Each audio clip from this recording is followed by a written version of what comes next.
Damn it, I hate doing videos back to back like this. I like the other video to breathe a little bit before I upload another video. But damn, I was going to put this in the intro of SmackDown, but it's a little bit too big of a story that I have to make it its own separate video. So sorry if you see this in your recommendations or in your subscription. I don't mean to flood it. I like to put out a limit of 3 videos, so trust me. It's the last video with the Malachi Black one, this video, and then SmackDown, and that's it. No more, I promise.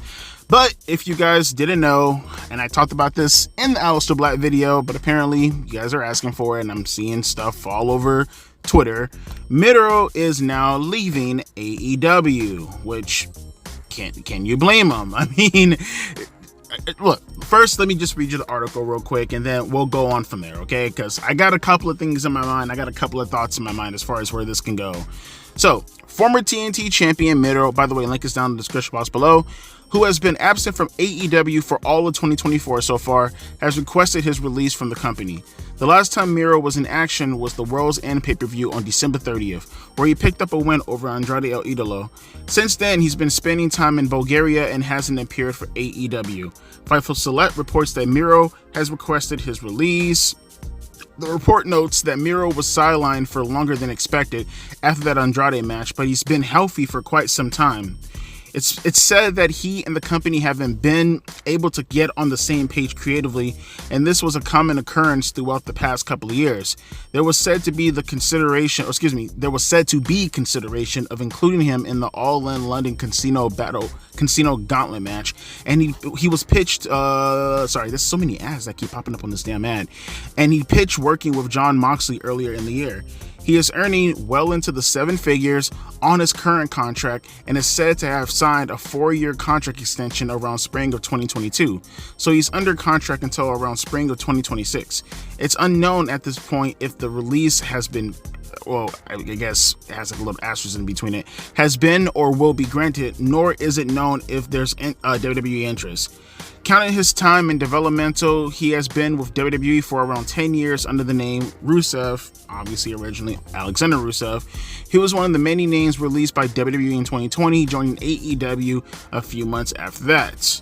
So that's the article right there. And honestly, see, I'm kind of conflicted. I'm really conflicted. I know you guys are going to be like, wow, you're conflicted, Vontae. You just made a video not too long ago about him and his piss poor run in AEW. Well, that's true.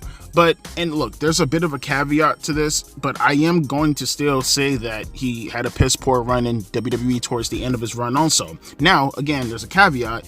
Vince McMahon was in charge during the time when he was having his piss poor run and pretty much being a cuck to Bobby Lashley while him and Lana were there. But here's my thing. I have an actual double take when I look at this. So, to the AEW problem, obviously they've used them even less than WWE. It's like with WWE, it was more so an embarrassing situation, right? And as it was stated, he was released from WWE. It was just a bunch of mass releases going between 2020 and 2021, and he was a part of that. And AEW picked him up. They took him in. But let it be known, and I've been saying this for the longest in regards to AEW wrestlers and AEW talent, I think he was being cucked by AEW in real life. Like, there was a storyline purpose with WWE as far as how he got cucked, and he got cucked in real life in AEW. He was brought in, sat down to watch other wrestlers fuck him over every single point in time. Seriously, when you have this perspective of Miro as far as coming out of WWE, if you're a big fan of his, you think to yourself, this guy's going to come in AEW and he's going to make a bunch of waves, right? He's going to kill it. He's a guy who can go in the ring, relatively big. He's a veteran now at this point. He knows what the hell he's doing. He can cut a hell of a promo. He has a hell of a character.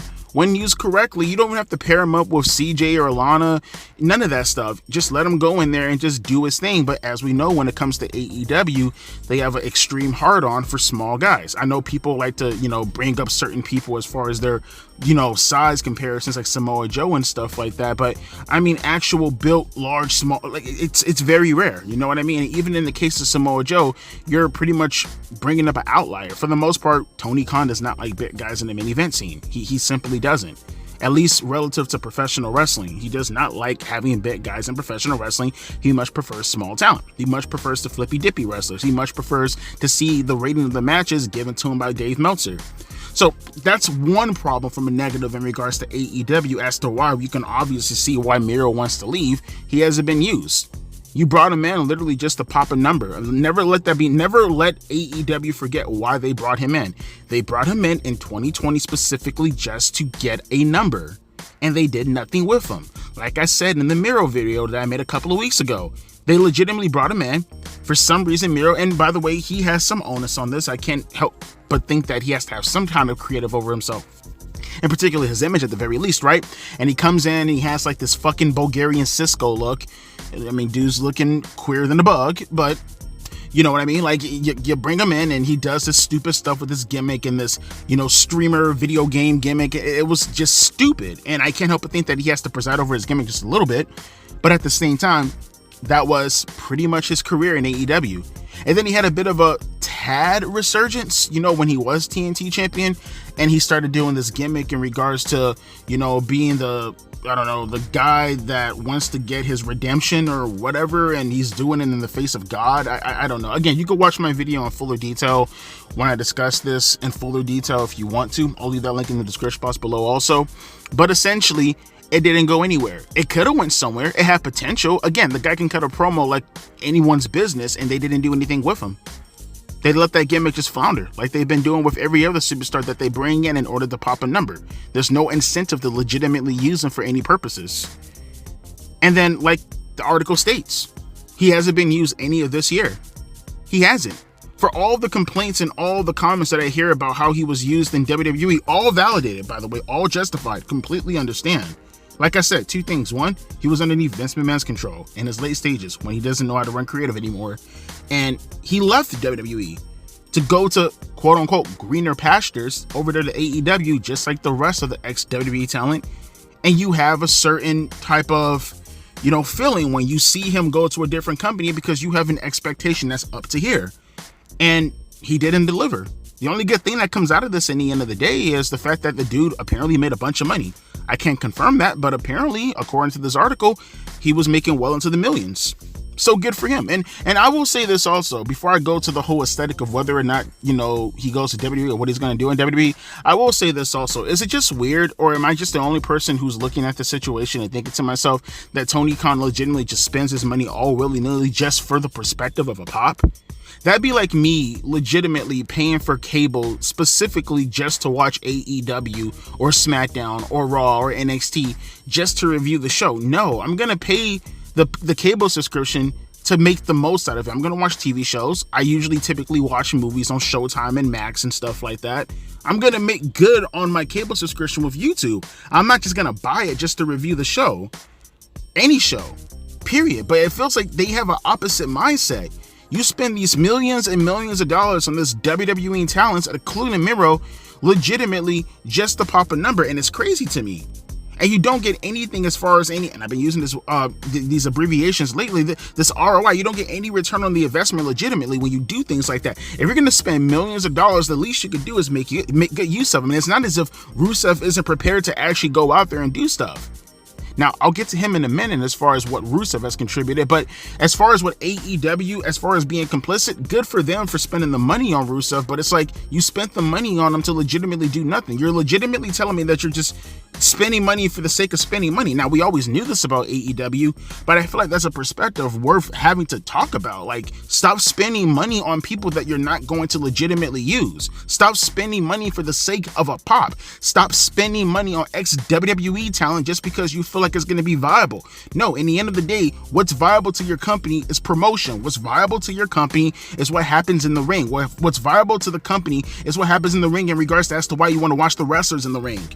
I don't understand why this has to go over everybody's head so much. Like, okay, if this wasn't the case in regards to Tony Khan having to spend this much money on Miro for the sake of a WWE guy, then again, I'll reiterate the question again. Why was he not being used? Why? Why was he not being used? You spend that much money on a talent not to use him? No, because you spent the money on the talent. You locked yourself into that contract. You talk all this shit about not wanting to release talents. You box yourself into a corner for no reason. Now, to the WWE stuff. Is he going to go back to WWE? Now, let's make note of the fact that we don't know if he's going to get released. He asked for his release. Will his release be granted? I don't know. You don't know. What I do know is, though, from a personal perspective, would I like to see him back in WWE? Yeah, I don't see any problem with it. See, I was going to talk about this during the SmackDown review, but I feel like it's, I guess because it kind of coincides with the whole thing as far as what I'm talking about right now with Miro. SmackDown is going to be 3 hours starting in January, right? That's the rumor going around. That's the alleged rumor. I don't know if it's been confirmed, but that's the rumor. You can use as much talent as you can use right now, right? Raw is going to be 2 hours. SmackDown is going to be 3 hours. You can use the more talent for USA. I see no problem with bringing Rusev in if and only if you're going to give him a prominent role on the show. I think Triple H can do it. Do I like his booking? No. Do I think he will make good use out of Rusev? Yes. But that's presuming that AEW even lets him out of his contract. I think Rusev having to go up against guys like Gunther would be a hell of a match. I think Rusev going out there and having some kick-ass matches with Pete Dunne would be great. In particular, for me, I would look forward to Rusev going one-on-one against Braun Breaker for the Intercontinental Championship. Those are some really, really good quality matches. And he could damn sure be the kind of guy who has the name value. People haven't seen him in a while. I guarantee you he can still go in the ring. He's a big guy, has a very masculine build about him. As long as he leaves the video game bullshit behind, absolutely want to see him in the ring. Absolutely would like to see a character like that presented in front of the WWE Universe. I would love to see all of that. More in particular, and this is just my own personal perspective, seeing Rusev not only go out there and actually go one-on-one with some of the guys, it's more in particular, as I talked about with Braun Breaker, I want to see him go against some of the younger guys. Again, I can't state this enough. The dude is really, really good on the microphone. I think that's one of his more underrated qualities, is how good he is on the microphone. And without CJ Perry, Lana, however you like to refer to her, to be the manager for him, it gives him room to have to actually talk for himself, which I think he can do an excellent job at.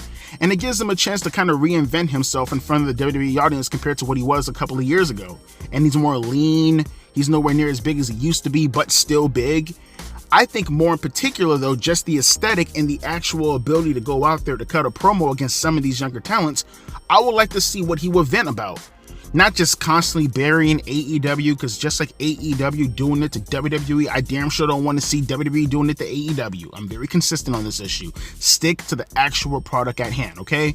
And I would love to see Rusev go out there and have to use this as a way to not just prove WWE wrong as far as how they treated him in his first run, but also show what AEW was missing. And knowing that he's going to be underneath the thumb of Triple H, who, by the way, booked him pretty damn well, and I can't help but think he was an influence as far as how Rusev was being built up in 2014, I would like to see what he can do underneath Triple H's regime.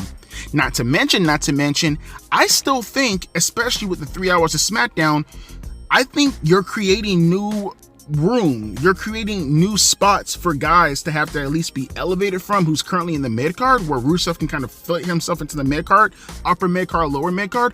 Or if you want to, because he's a veteran, you could take Rusev and plunk him right dab into the fucking main event scene.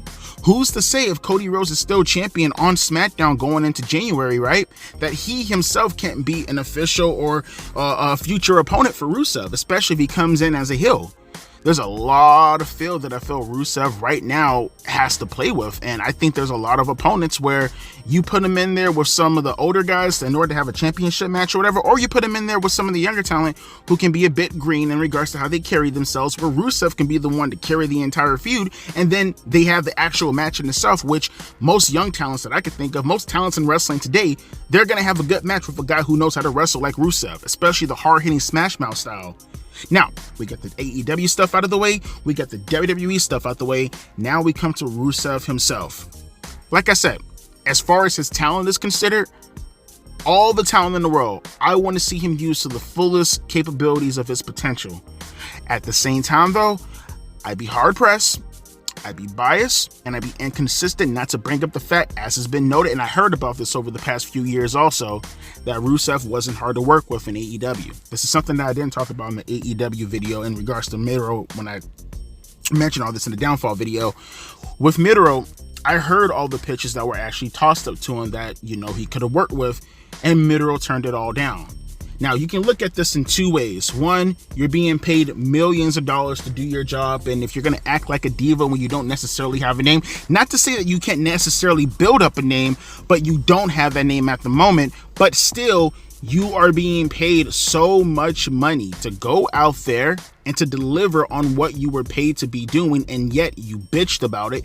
Granted, it might be for legitimate reasons. I'm not here to say that Rusev probably seen storylines and thought to himself, that's bullshit, I don't want to do that anymore. Maybe he heard the criticisms in regards to the video game character. Hell, maybe that wasn't even his idea. Maybe that was Tony Khan's idea and he ran with it and it was a complete failure and he resents Tony Khan for that. There are a bunch of ways of how you could look at this in regards to Miro's booking in AEW, but at the same time, let's not take away from the fact that the guy, he wasn't acting like a diva backstage. You know, he's acting like Stone Cold Steve Austin when he's in the position of a Scotty 2 Hotty. You know what I mean? Like, you gotta think these things through whenever actually having to evaluate the entire field in regards to how you feel about the Rusev situation. You gotta be consistent on that. If he's gonna come to WWE, he needs to mellow the fuck out, humble himself. Now granted, it's WWE, the infrastructure within WWE is gonna probably do that automatically versus AEW when they don't legitimately have any leaders. I mean, Tony Khan calls himself a leader, but in my opinion, he's just as one of the boys as anybody else. Just he paid himself to be one of the boys, but I digress. You're gonna come to WWE, you better have a straightforward attitude. Not to mention, I can't help but think like, okay, well, you're coming to WWE or you're gonna make the same 7 figures. I highly doubt it. Fucking with someone like a Triple H, maybe just at the $1 million mark, and I highly doubt that, but let's just say hypothetically, that's going to be the case. Is he willing to drop all that money from AEW just to come to WWE? Who's to say he's even going to want to wrestle anymore, period? Maybe he has some soul searching that he wanted to do in Bulgaria. I mean, remember, he went there after the whole situation and fallout with CJ Perry. I mean, I don't know if they have a full-on divorce now, but they're separated. Clearly, does it have anything to do with that? Does he even want to pursue professional wrestling anymore? I don't know. But in the end of the day, you look at Miro's position currently in the company right now, him wanting to leave the company, him wanting to do other things, pursue different dreams, maybe even go back to WWE if Tony Khan were to offer it to him as far as leaving the company. It's not as if he's doing anything with him anyways. I vouch for that. Whether he leaves professional wrestling as a whole or whether he wants to go back to WWE, he ain't doing much in AEW right now, so I see why the fuck not, right? All parties win. Or does Tony Khan act like a complete hypocrite? Not in the sense that he himself is a hypocrite. Maybe I don't want to say Tony Khan, but his fan base who consistently bitched and complained and groaned and moaned about Vince McMahon not wanting to, get rid of talents, and, he wanted to do it at his own fruition, and he just wanted to not have anybody else play with his toys. Okay, that's cool. That's understandable position. Is the same thing going to be extended to Tony Khan? Because he ain't using Miro. Is he going to let him get released? Huh? I guess only time can tell. We'll stay updated with the situation, but at the moment, Miro has asked for his release. I talked about this earlier in the Aleister Black video, but like I said, had to make it a separate video. Felt like there was too many details to go into to just push it off into the SmackDown intro or whatever. But let me know your thoughts down in the comment section below. Promise, last video of the day. We'll get back to the regular schedule programming with SmackDown. I got to get ready to go edit that show right now, but let me know your thoughts down in the comment section below. My name is Devontae, and I'll be catching you guys for the SmackDown video later on tonight. Deuces, P, Ice.